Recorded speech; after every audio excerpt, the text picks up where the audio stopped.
Jacob is the platonic ideal of struggling with the lack of purpose, but the events of this night are finally pushing him to take a stand about who he is and what he wants out of his life.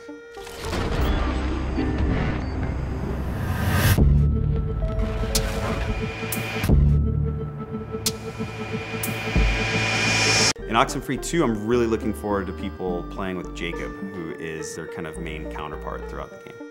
Jacob works as a handyman for hire, and he lives with his dog, Buddha, who's his best friend. Jacob hasn't left Kamino. He grew up there. He went to high school with Riley. You take a look at Jacob. He's got this questionable facial hair. He's got the hipster hat.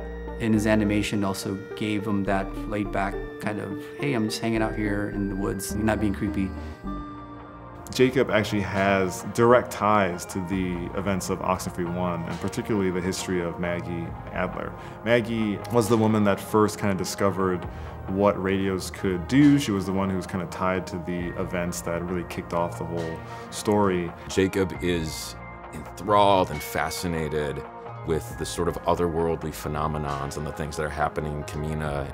Jacob's somebody who isn't super content with where he is in life. Just forget it. I'm saying it's meaningless to hope, which sounds mean. He feels a little too comfortable.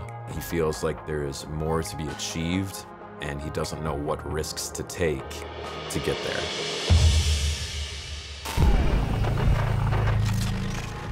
What we love about the secrecy inside of the game is that there can be a lot of things hidden in plain sight. That might be literal ghosts rustling in the bushes, secret codes or ciphers that are military related, or it might be the way that Parentage has been communicating with each other all over Kamino. Parentage wears masks. They're kind of this weird religious entity that has this lunar symbology on them. They're more of an organized society, like a group of people who've come together with common beliefs, and it gets a little culty and a little weird. And it's not something new, it's actually something that's been around for generations. Their membership is very small, they're very particular about who they let in, they're very secretive. The cult has kind of defined their worldview in a way where they have dug really deep into this actual supernatural phenomena and have started to try to exploit it for their own gain. They're the primary antagonists in the game. They're this group that is really looking to tap into the other side using radio tech and kind of mess with the time-space continuum in ways they probably should not be. I think a pivotal character who really was the tipping point that started all of the events of this universe is somebody named Maggie Adler.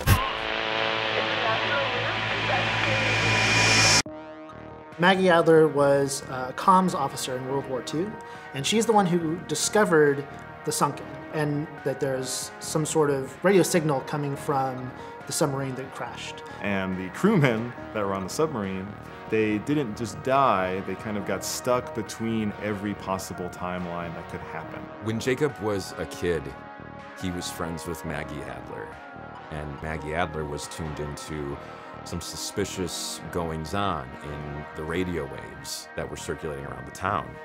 And she infected Jacob with that curiosity. In this game, you will learn more about Maggie and who she was later in her life. Maggie's specialty while working for the military was in code breaking and ciphers. And so what Maggie understood is there's just a lot of coded language and hidden things throughout this space. Riley I think she's a lot more adventurous than I am. You know, I like to think that I'm adventurous in some ways, but I'm not going to rappel down the side of a cliff. Riley was raised by a single father, and there's definitely some resentment that she holds towards him that does inform her character throughout the game. The challenges that the characters are trying to overcome in this new game are a combination of personal and the massive portal opening that they need to stop type of problems that we all know from OXENFREE I. Riley's dealing with a lot of heavy stuff from her past at the same time as she's dealing with Parentage attempting to steal her future. And it's a future she's still sorting out and shaping right now. It's all happening at the pivotal time where not only is she deciding who she's going to be, but she's also got to do it in the face of all these crazy supernatural challenges.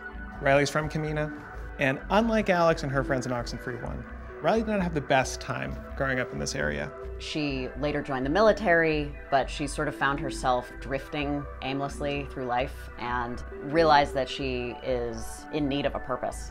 Whereas the first game, really tight kind of focus on a few classmates.